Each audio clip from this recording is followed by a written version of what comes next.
What are you at, boys? Hello, ladies and gentlemen, boys and girls, and welcome to Tales with TR. I'm your host, Terry Ryan Jr. And thanks to Terry Ryan Sr. last week. Lots of great feedback. People love the old man's opinions and his stories more than anything. I'm going to use these episodes now, the A episodes. I get so many questions coming in, and thank you, by the way, for those of you that use Twitter. It's much easier nowadays to use that because it's least of my platforms. It has the least traffic, and people ask publicly, which gets the conversation going. And my inbox has 8,299,533 DMs daily. So please go the route of Twitter. Anyway, I'm going to answer some questions. And I got a lot of you actually comment on the music. You like the music episodes, which I haven't done in a while. I'm going to get Paul Romanuk back on again soon. And we're going to not only talk about the Beatles, but classic rock. I teased the Beatles episode, but I really think that's really specific, and I'm alienating a lot of the audience. But when Paul comes on again, we'll break down his favorite albums. It's probably going to revolve around classic rock for those of you that are into other genres, and I will, of course, get to those. I'm a big fan of music in general, but classic rock and influencers is probably what we're going to deal with when Paul comes on again. In the meantime, I'm going to answer some questions, and I'm going to try to do that during most A episodes. Because there's a lot coming in.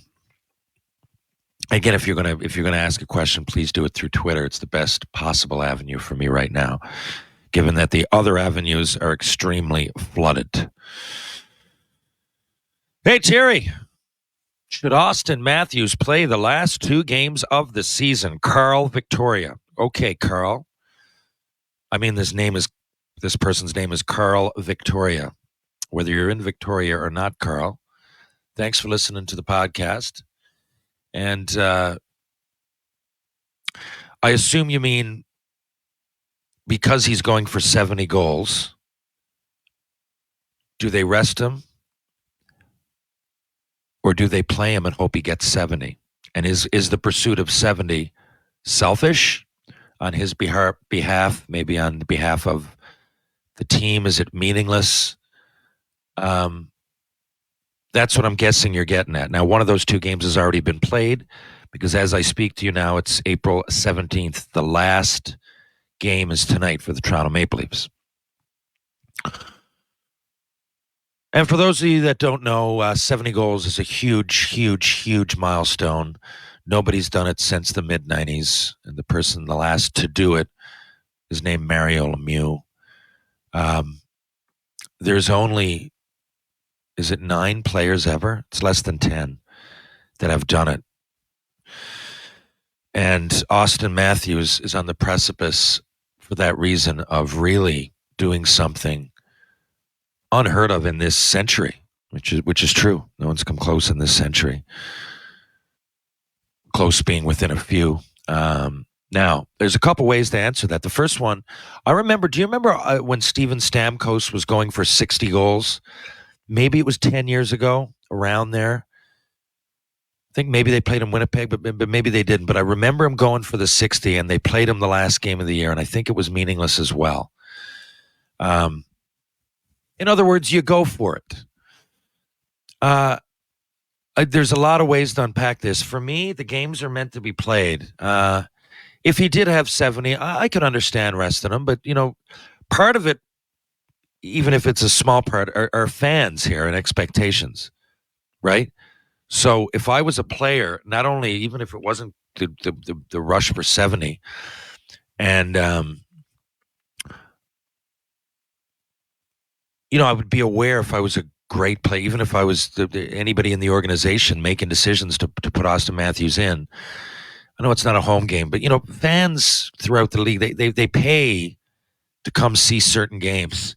Well, to come see games, and sometimes they don't have a say. Maybe they are working, or maybe their kid, I don't know, had school or road trip, or they only had so much money to save up and go to the last game or whatever it might be. Now, if you are a hockey fan, any sports fan, you probably assume the last couple of games of the year guys might sit out. So I'm not overemphasizing this point. If it's mid-year, yeah, I hate that load management thing. Like I went to a Toronto Raptors game 4 years ago, and oh my God, Kawhi Leonard, who's great player, led them to a championship later that year. But this was like, I don't know, like January, and he wasn't playing, and there was no reason other than load management. I'm like, I'm a paid fan. I want to see this. The guy's in his prime of his athletic career. Should be able to run around and shoot basketballs. That's what you're being paid to do. And now if it's too long, then maybe the league should look at shortening things if their best players can't play. But I always felt like that. Now, of course, you can make the argument hockey's more physical, of course. There's a lot of ways to unpack this. I would argue, I guess, yeah, but any sport's physical. Baseball people consider to be the least, but you're stealing a base, or you're trying to get home, or you're chasing down a ball, or you take a bad hop in the face. I mean, there's all kinds of ways to get injured. And baseball, you're going from 0 to 100. You're going to steal a base. You haven't done anything in 2 innings. You haven't moved. And now you got to sprint 90 feet, So each sport has that risk factor. Now, outside of what I just said about a fan experience and all that, okay, I'm thinking from Auston Matthews' point of view, if I'm Auston Matthews, I'd love to hit 70. Okay, I don't want to be selfish about it, but I'd love to hit 70. And if I'm in my prime, it's not like I'm Mark Giordano here, right? And I probably need a break. I'm in my prime, right? So these games have been around for years. You're expected to play them. For the most part, I think we got 82 games now. Went up to 84 for a little bit. It was 80 for most of the modern era. So you're talking about modern players. I mean, pro players, not even just NHL. They're programmed to play the games, right? If tonight's game meant something, you wouldn't bat an eyelash. Meant something in the standings. But to me, it does. And if you're a team, first of all, respect the fan base. The Toronto Maple Leafs fans haven't had a lot to cheer about since 1967. There's been some outliers, some seasons that playoff rounds were exciting, but they haven't really challenged for the Stanley Cup in a meaningful way, right? It's not like Ottawa or Vancouver. Those teams lost in Game 7 of the Stanley Cup final, right, within the last, in the modern era. And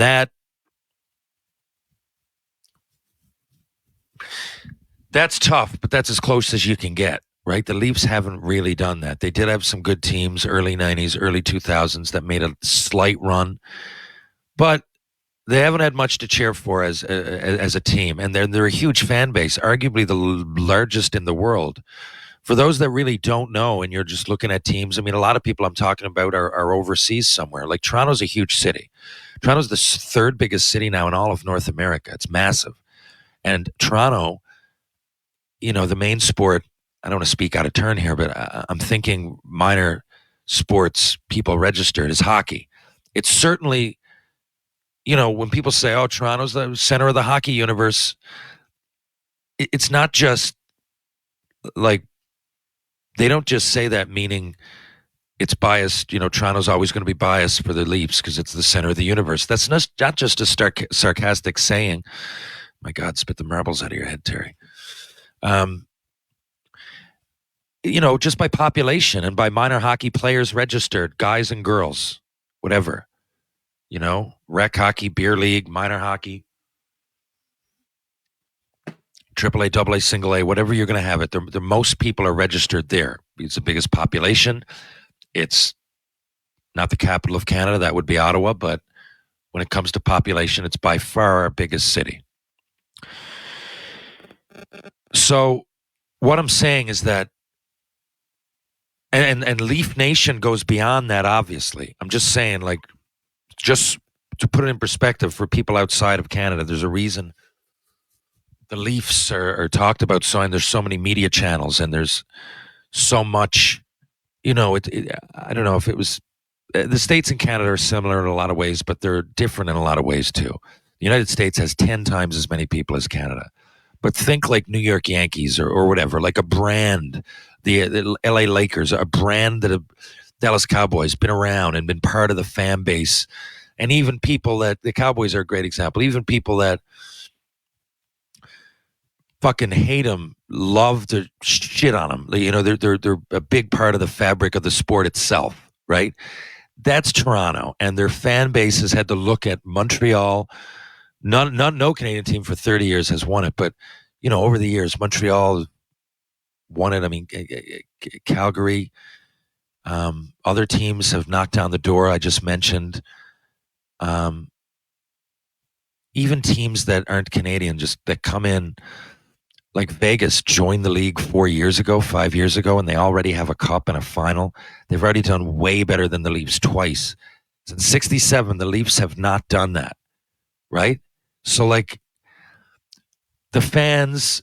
Now, I would say this for any fan base. You deserve to see your best players thrive, right? But for Auston Matthews, for the Leafs in general, for the fan base, it'd be nice to have a player that scored 70 goals. It's a big feather in your hat. Not everything is about the Stanley Cup. I've often said that. One team is going to win the Cup. 31 teams are going to go home without it. 16 teams, their season is either over right now or it's going to be over in a few days. So you've got to draw success out of something. It can't just be based on the Stanley Cup wins.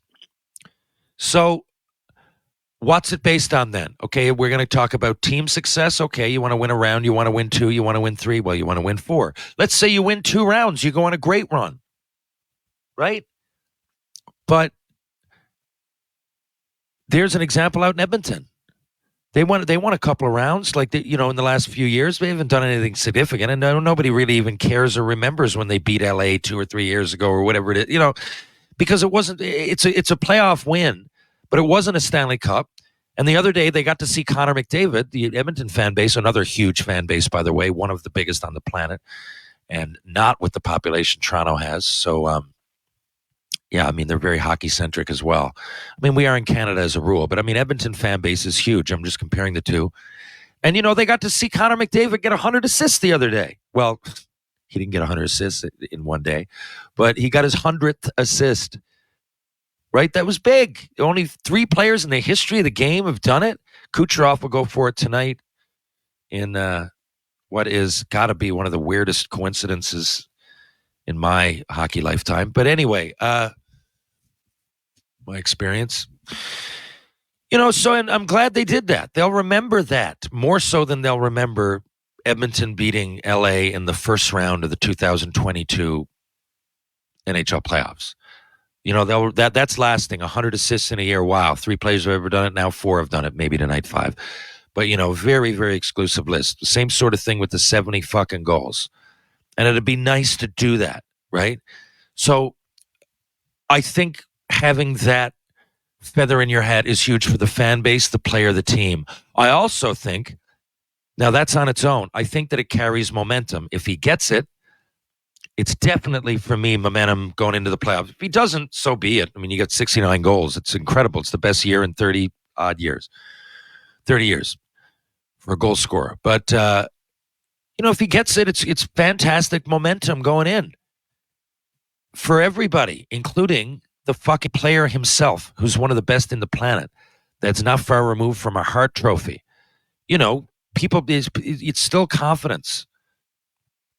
Show me the best athlete in a respective sport in the world, sit him or her down and ask them, and they've been on dry runs.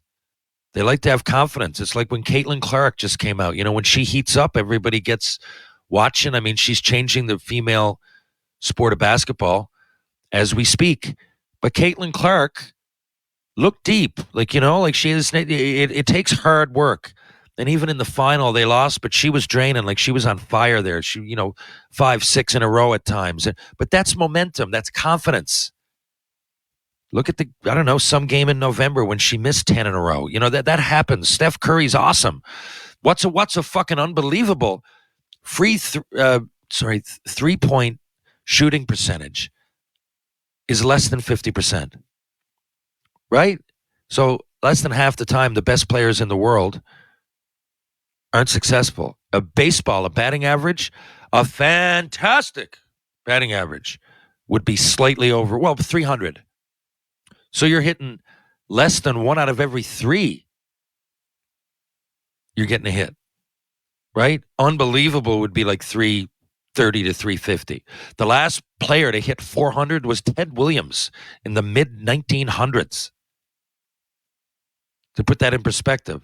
And that means that he only got a hit 4 out of 10 times, not only, but for those that don't follow. So, and with that, that's the law of averages. Sometimes he'd get 8 out of 10, but sometimes he'd get 0 because that's the way it works. And if you're an athlete, fuck, man, I love coming in on momentum. My coach, I'll tell you a story that a lot of you probably know, but my coach, Bob Laux, in junior, it was my draft year.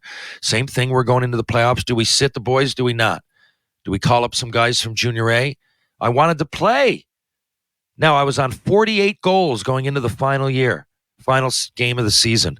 Damon Lankow was going for the scoring championship. If he didn't play that night, he had 5 points. He wouldn't have beat Darcy Tucker. Brian Boucher, our number 1 goalie, right? No, not going for any particular record, but we didn't want to rest him. We wanted him to play. He wanted, in other words, I'm here. There's a game. Not every, I should be able to play the game. If I get injured, I guess I could get injured at any point. It's a terrible way to look at it.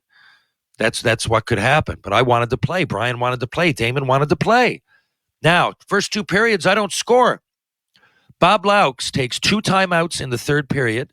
There was also, I think, the game was on TV, so maybe there was a TV timeout. But I remember him taking a timeout and telling everybody, we're going to play Terry as much as we possibly can. There was another guy on the team, I call him Sugar, Ray Schultz. He hadn't had a goal all year. Tough defenseman. Ended up playing forward and pro a little bit with the Islanders.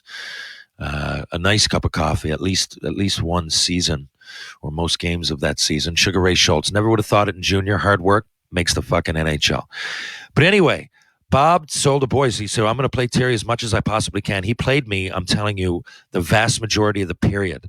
I get my 49th, about 9 minutes left from Lankow, 2-on-1, short-handed. I fucking nudge it in with my backhand. I had no glove on. I remember my glove came off earlier in the play. Boom, 49. I get my last goal, my 50th goal of the season, with 28 seconds left. That clip is out there on YouTube if you want to check it out. I'm not bullshitting. 28.3 seconds left in the season. I get my 50th. And I can always say I was a 50-goal fucking scorer. And I remember, I joke around with the boys. Tuesday hockey, noon was the last time I said it, right? Get a nice one. I have 49 more of those one year, boys, 50-goal scorer. Like, I know I'm only kidding, but it really is. I can, there's only so many things to draw from as an athlete. And, you could be over tomorrow. And I'd hate to see it happen to Auston Matthews, but it happened to me. You can get hurt and not be at the same form or not even be able to play the sport, or you can play another 10 years and not have another season like that where everything goes your way. So, yeah, man, I'm so pumped that Bob Laux played me nearly all of the last period of the last game, which was meaningless. And I'm so pumped I scored my 50th, and I'm pumped that Damon had 5 points and ended up leading the league in scoring because of that. That was a game that wasn't just for us, though. It was all about us and the fans. The fans got to share that with us. They were going bonkers. The game meant nothing. You check out the clip. People going fucking bonkers. And I remember saying to Bob, thanks, man. Like, because Bob, I'm not programmed to want to miss games. Even if I wasn't on 48 goals. I'm not programmed to want to miss games. So, there's the momentum argument, which is sums up most of what I just said. But there's also, just like, give me my flowers here. I want every shot to do this. I don't want to look back and say, Jesus, man, why did I sit out that last game? There's like an asterisk in my head for the rest of my life. Fuck that. And if I get 70, then hopefully I get fucking 20 or 25 in the playoffs, whatever. I'm the best scorer in the world. Not me, Auston Matthews. But Anyway, that's the way I look at it. I definitely play them. I think certain things transcend the game itself and the so-called over preparation. I understand why it would be brought up to sit the guy. I do. I'm just from the camp that says, you know what, fuck it, let's play. I could stub my toe walking into the bathtub. I'm an athlete. This is my team, and I want to score 70 goals. That's what I'd be thinking if I was him. We know hockey games move fast, but with DraftKings Sportsbook, an official sports betting partner of the NHL, you can score faster than anything happening on the ice. This week, new customers can bet $5 and get $200 instantly in bonus bets. Download the DraftKings Sportsbook app now and use code THPN. New customers can bet $5 to get $200 instantly in bonus bets, only on DraftKings Sportsbook. The crown is yours. Gambling problem? Call 1-800-GAMBLER or visit www.1800gambler.net. In New York, call 8778-HOPE-NY or text HOPE-NY 467-369. In Connecticut, help is available for problem gambling. Call 888-789-7777 or visit ccpg.org. Please play responsibly. On behalf of Boot Hill Casino and Resort in Kansas. 21 plus, age varies by jurisdiction, void in Ontario. Bonus bets expire 168 hours after issuance. See dkng.com/hockey for eligibility and deposit restrictions, terms, and responsible gambling resources. NHL and the NHL Shield are registered trademarks of the National Hockey League. Copyright NHL 2024, all rights reserved. Okay. Hey, Terry, what NHL arena do you think has the best atmosphere from the fans' perspective? Okay. Billy, Arkansas. Are you kidding me, Billy? Arkansas. I never thought anybody in the state of Arkansas listened to this podcast. I didn't consider hockey to be, of all the states, I would consider Arkansas just the most non-hockey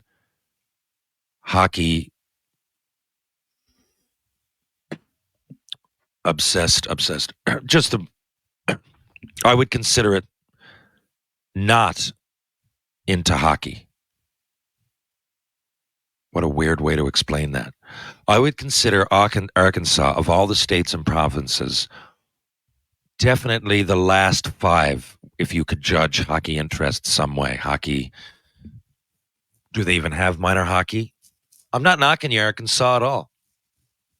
I just know are there any pro hockey teams there? Yeah, I've just never heard anybody, I don't mean to be ignorant. Maybe I am. Maybe they're producing NHLers at an alarming rate, and I have no idea. I've just never had a guest or a question that came from a listener from Arkansas, and it's one of the states I haven't been to. I've been to 44 of the 50. I haven't been to Arkansas. Anyway, thanks a lot. I'm glad that at least one person in Arkansas is listening, so I appreciate that, Billy.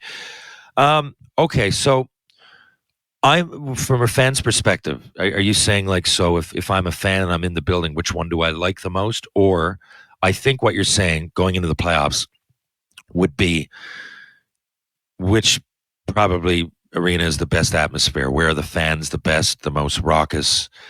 So I'm going to answer on that side of things. I'm not just saying it because I played in Montreal. And it's not like they had a ton of success in the playoffs when I was there, but a little bit. And I was a black ace for a run. They won the first round one year, and they lost to Pittsburgh in the second round. And of course, since I've gone up and I've watched games in Montreal over the years and plenty in the playoffs.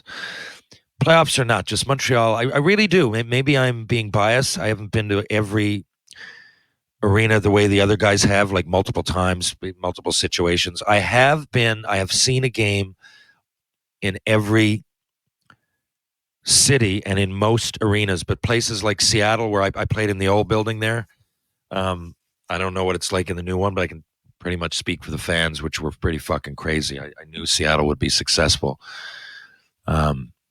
because I played against their junior team there, the Thunderbirds, and they played, I think it was called Key Center. It was where the Seattle Supersonics, old NBA team, played. And, check that out. Type in Terry Ryan, Kevin Pop, and you'll see a couple of fights, and you'll see how crazy that atmosphere was. But listen, so Montreal, I think the players would agree with me there. It's a phenomenal atmosphere, especially in the playoffs. You would think Toronto, and nothing against Toronto fans. I find Toronto a little bit, I don't know, businesslike maybe. I haven't really ever dissected it all together because every arena, I would think, at this point, the lower sections are probably dominated by corporate folk that don't care as much as the people in the nosebleeds. But you would think that for every arena. But I think in Toronto it's a little much. Now playoffs in Toronto are different, but regular, no. You would honestly think, yeah, doing the math, that Toronto being so hockey centric, maybe the best place to watch a game. I don't really know. If I'm going to go see the Leafs, I'd prefer to do it, to be honest, in Ottawa or Buffalo. It's cheaper, and it seems to me that because of that, there are closer to the kind of real hardcore Leaf fans. That's just my guess. I haven't crunched numbers, but when I go to games in Toronto, I like going up in the nosebleeds. I do. I like going up in the 300s. People, yeah, it's good conversation. People are going fucking crazy. And even there, they're like $300 seats. So it's not like I said, but most NHL teams, definitely the Leafs, most true fans are like in their house or in their shed, in a bar. They're watching the game with their boys or their girls, but they're not at the game. It's just too expensive nowadays. But what am I getting to? Madison Square Garden. I love that atmosphere. It reminds me of even in the regular season, but playoff games there are wild. Again, I can't speak for everybody, obviously, and I've got minimal experience, but I have seen or played a game in each rink for the most part. And like I said, like I played one in Madison Square Garden, and I remember that vibe being just a lot different. It was a vibe. It's exactly what I expected from New York. And people are chanting all game, as they often do in Montreal. But I really noticed it. It was magnified in New York. Just could have helped the game I was playing. Of course, Wayne Gretzky was there. But no, actually, to be honest with you, that had nothing to do with it. As much as I love Gretzky and everything else, it was just a vibe. That was the very end of Gretzky's career. It was a vibe. And people were chanting the whole game. It reminded me of being at a European football match, soccer match. Now, Nashville is sneaky too, man. I've seen a few games in Nashville, and especially in the playoffs, that place gets vibing. So that would be my 3 picks of my favorite spots. If I was playing right now, I don't want to disrespect anywhere because some of those Vegas and Carolina actually does a good job. Like going into the playoffs here, like some of these teams put on a show. Vegas comes to mind first every time. But my favorite there, Montreal, Madison Square Garden, and Nashville. Maybe it's personal experience, but I think each place is a total vibe, man. Hey, Terry. Good job on Jason Gregor. My name is Mike. I'm from Sherwood Park, and I want to know what kind of an impact you think Corey Perry will have in the NHL playoffs this year. Thanks for listening. For those that don't know, I co-host the Jason Gregor Show on Tuesdays and Thursdays. Sports 1440. That's why I often talk about the Oilers, because I'm watching them so much. I'm most informed on the Oilers of any of the other teams. I think Corey Perry... I had Jason Strudwick on last night, actually, and he answered this. I tossed this question out to him. I think he's going to maximize his potential when he's on the ice. But as Corey Perry ages, he's definitely effective. Teams get him for the playoffs, I think, specifically. I, other than the Chicago Blackhawks picking him up for the beginning of the year, that was more for Connor Bedard's sake. And whatever happened. That's water under the bridge now for me. But so you're either going to have him for that reason as a wily vet, or to kind of help out the young players coming along, or you're going to have him for a run. I don't think there'd be any reason for him now to be on the Montreal Canadiens, who are kind of in the middle. I don't think there's any reason for him to be on the Ottawa Senators. But I totally see with the Blackhawks, because they were just out from the beginning, we're going to have a guy in here or a few, Foligno, Jones, a few more that are going to help these young players. But here we got, with the Edmonton Oilers picked him up, they were thinking playoffs, right? When the Toronto Maple Leafs picked up Tyler Bertuzzi, they were thinking playoffs. So Perry obviously is not the Hart Trophy winner he once was. He's not the player who won the Stanley Cup in the 2000s with, I think, late 2000s, 2008 maybe, with Anaheim Mighty Ducks. Anaheim Ducks. He's more the player that went to the finals 2 or 3 years in a row recently. I know he was with Tampa and then Montreal and someone else around there. He went to like 3 finals in 4 or 5 years, whatever it was. I would honestly do the research here, but it doesn't really affect what I'm going to say. What I'm going to say is that on those teams, he found a role. Montreal, that run to the final, I mean, he was a big part of that. Neither one of them was he breaking records statistically. He finds a way to get under other people's skin. He gets timely points for sure. He doesn't crack under pressure, obviously. He's been there. So these are just games. Like, that's huge, man, going into the playoffs because it can be intimidating. So there's a lot that he brings that I think is going to really come to the surface in the playoffs. Impact player is very vague. Impact, yeah, I think he'll have an impact. Will that be like leading the playoffs in scoring? Probably not. I would say definitely not. But he's going to draw penalties. He's going to throw teams off. He is going to get the odd point. I just don't expect him to play any more than like 8 or 10 minutes a night. Maybe 12, but no, you're not going any more than that. So knowing Corey Perry, yeah, he might even suck another good player into a penalty, maybe get him kicked out. You know, he's going to do things that get under the other team's skin. He's going to have an impact. Yeah, I do think he'll have an impact. I really do. It's just going to be limited given the ice time, and it's probably not going to be on the score sheet. But thanks for asking that question. And finally, hey, Terry, I'm a huge Maple Leafs fan, and I didn't realize Matt Murray was even in the cards this season. Neither did I, to be honest with you, buddy. I want to know, do you think he'll get in the playoffs with the Toronto Maple Leafs? That comes from Alan in Pickering. Alan? I had absolutely no idea until 2 days ago that Matt Murray was ever going to put on his gear again. I really honestly thought that he was mailing it in because he's been hurt multiple times in the last few years. He's under contract, so you might as well stick around and get seen to.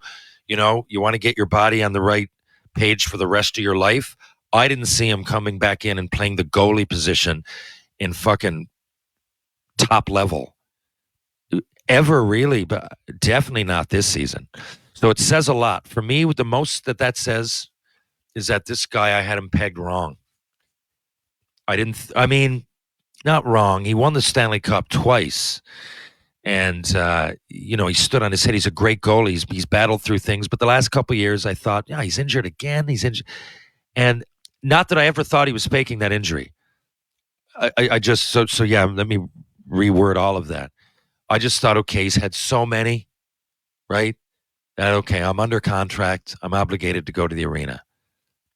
But from Samsonov to Wall to Martin Jones, these guys are set. And A, I'm not needed. And B, I'm so far away from really returning that we'll have this conversation at earliest next September.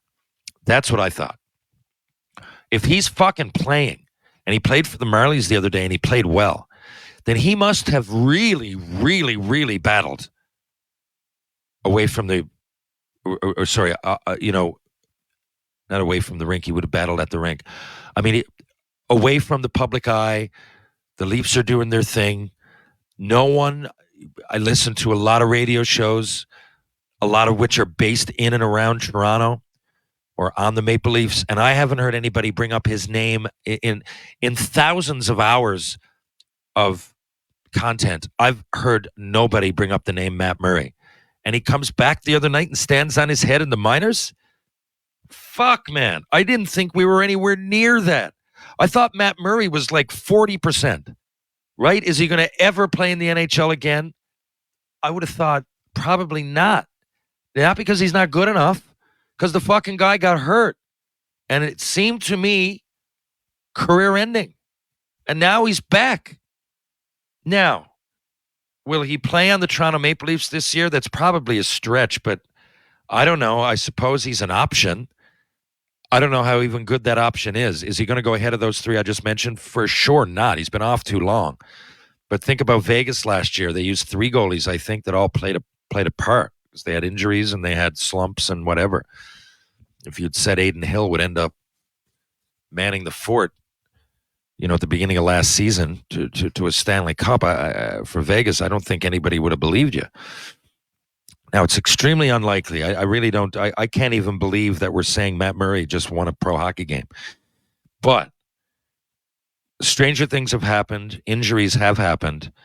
I will be as blown away as you. I really, really, really will, Alan. I will be blown as away as you. I can't believe he's playing. I don't really know. It sounds ludicrous to me for him to play, and I don't even know. I guess going into playoffs, are there even, how do they do? They can only protect so many goalies going in. How does that work? I'm not really sure. I haven't looked into it because I wasn't in any ways expecting that. So what I take out from all this is way to go, Matt Murray. Hard fucking work, man. To come back now, too. It's not like he came back in November. To work this hard, to come back and just be part of it at the very, very end of the year and not want to just make your money for nothing, to want to actually earn your money. Fucking hats off to Matt Murray. Congratulations on working so goddamn hard and coming back and you're to play pro hockey again in a year that nobody thought you would, and in an era where a lot of athletes in a lot of sports in your situation would have said, fuck it.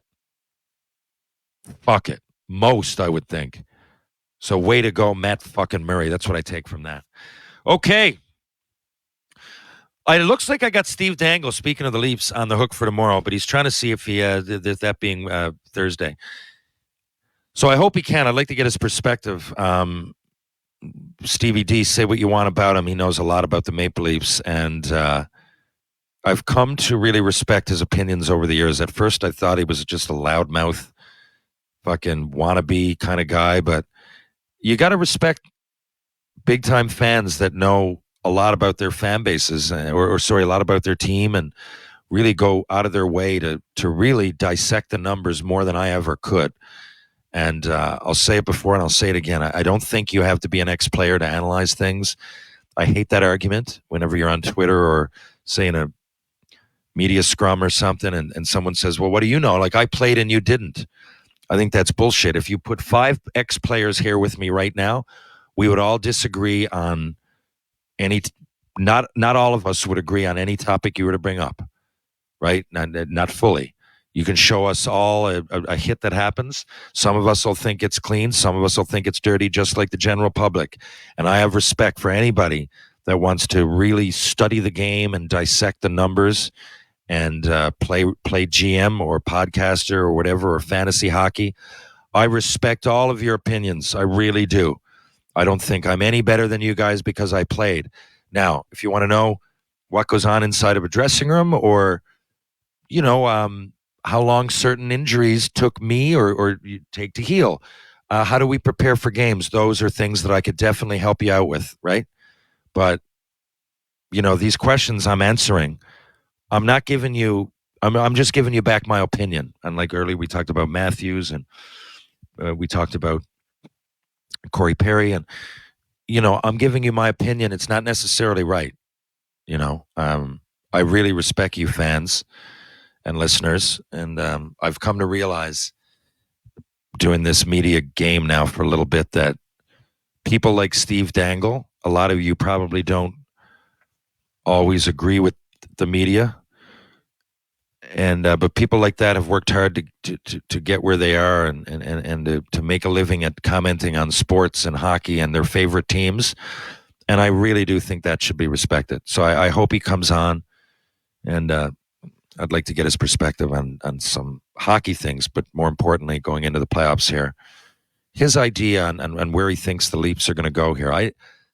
Like I said, the only skin I got in the game is a good buddy of mine, Dave Roper, is the equipment manager with the Leafs. So I'd love to see them. He's from Mount Pearl, man. I know it sounds blasphemous for an ex-Hab to say that, but he's from Mount Pearl, Newfoundland. And if the Leafs were to win, I would be the first one right there to give Rope a big hug, man. I'd be so pumped for him. I'd plan the parade. I just don't know if they got it. I just don't know if they got it to win. But I could say that about every team. I mean, there's 12 teams this year, really. I mean, honestly, of all the years, I think this year anybody can do it. And I'll tell you this, if the Leafs do beat Boston in the first round, then they're on fire. That's momentum. I think it's going to be hard to beat Boston in the first round because of all the mental stress and anxiety and anguish that they've had to deal with when it comes to the Boston Bruins in recent history. Well, in history in general. Now, are all these players part of that? No, but it does weigh on you a little bit. You know what the odds are going in. You know the stats. You know the history.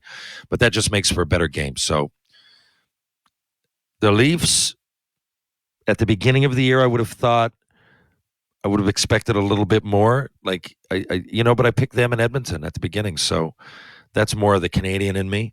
I really did think the Oilers, and I still do, have the best shot of the Canadian teams. But anyway, anybody can win it. And I think all the Canadian teams that are in are fucking in a good position. It's not like they snuck in and it's like, okay, let's just wait 4 and out. No, I think Canada's in the best position it's been in recent history, I think, to break the curse and win their first cup since 92, 93, when the Montreal Canadiens did it versus the LA Kings. Okay. So thanks for listening. I really do appreciate it, guys. And isn't it a great feeling if you're in North America right now anyway, and we're heading into spring and summer. It's my favorite time of year, those first few days of decent weather in March, April, May, and the ball is rolling now. Even in Newfoundland here, the weather has turned. You know, it's not overly hot. It's not hot out. It's not shorts, but it's 15 degrees. It's 10, 15 degrees, which is about 60, I suppose, Fahrenheit. Hello?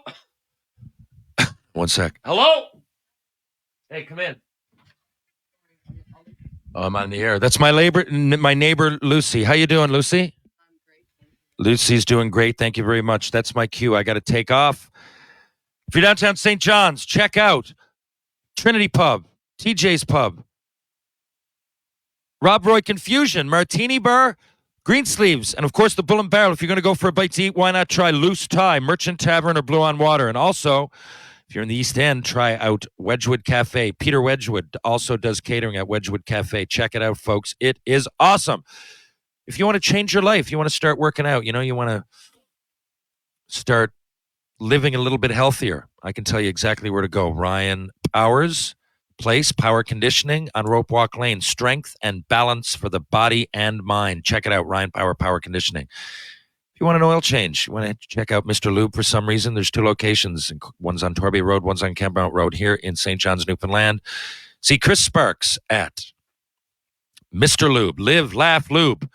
Pitbull Pain Relief, the pain sticks that just don't quit. Go to Pitbull Pain Relief rightnow.com, pitbullpainrelief.com, and see what all the fuss is about. And of course, True Hockey, take what's yours. I'll be back in just a few days, hopefully with Steve Dangle. We'll talk a little bit about the playoffs, the Leafs, and whatever. And next week, of course, we have more Tales with TR, and we have a couple of great guests. I will be in Yorkton, Saskatchewan this Friday and Saturday. From Sunday to Friday, I'll be in beautiful Toronto, Ontario, promoting Shoresy Season 3 and doing some color at the Allen Cup. Go Southern Shore Breakers. And I'll also be in Sarnia the following weekend to give a speech or two. Just follow me on social media. Follow me on Instagram, Terry Ryan 2020 for more details. I will be there soon, and I will be at the Toronto Maple Leafs game on Tuesday evening versus, now we know, the Boston Bruins. Good luck, Maple Leafs fans, tonight. Good luck to Auston Matthews getting 70 goals, and we're in for a decent playoffs no matter where you are. Thanks for listening. Be back in just a few days with more Tales with TR.